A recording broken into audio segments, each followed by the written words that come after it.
You know, the scariest thing that's been happening to me is the closer that I get to God on this hand, the less I care about my music career. Yeah. Yep. And it's the scariest thing on both sides because I'm not saying I'm quitting music or that I'm giving it up. I'm just saying, like, the closer and the more I follow God, the less valuable I hold it in my head as far as, like, this is everything to me. Yeah. Can I say something controversial? Yeah. I think I told Morgan this the other day, I think I told Morgan this the other day. I was like, I would be more successful as a musician if I had not accepted Jesus. Oh, yeah. Because those things that and I'm not saying that's a bad thing. I'm just saying, like, face value, I would probably be more subject to just going after what I want, only what I want, and getting that. Yeah. If I didn't let Jesus rule my world, rule my heart. Yeah. And it's so hard. Like, I'll let you finish what you were saying, but I feel like that doesn't get said enough. No. So if you elaborate on that. No, I mean, you see, like, you'll see people, you know, you'll see things that you're like, how is that person? Mm-hmm. Look at what they're doing. But then you think, well, the world is going to grab and wrap around what makes them feel less bad. And I guess I say that as, like, if you're trying to not feel convicted and you want to buy into this stuff, it's not going to make you feel convicted like some of these people do in music or anything in life. Like, the worldly stuff down here on the world is probably always gonna win, you know? But and not all the time, but yeah, I don't know. I just feel like as I give it to God more, I care about it less, and which in turn I think is what He wants, because He doesn't want me to hold it so. Because for a while there, I was holding it so high, like you said, and so tight, and that's kind of what sent me into a little spiral that inspired Mid-20s Crisis, because I was just holding it so tight at that point. I was like, man, if, you know, I don't want to be like a one-hit wonder. I don't want to whatever, but I feel like the closer I've gotten to God, the more I try to follow Him, like, the less I kind of care about it. Bro. I care about it, but the less, like, hold it has on me and the less, like, face value it has. I agree. Because what's more important is, like, hanging at home in that.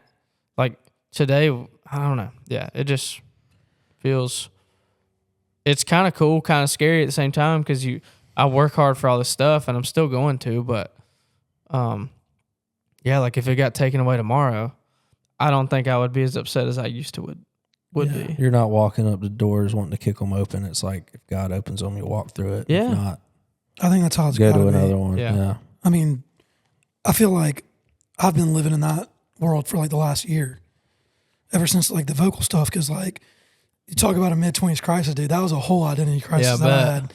And I learned that lesson that, like, but I learned both of what you just said. One, that it really doesn't matter that much, and that is both sides are still scary. Yeah. And it still is, because, like, when I couldn't sing it all, there was there's nothing else I can do except like, this is, I can't do nothing about this.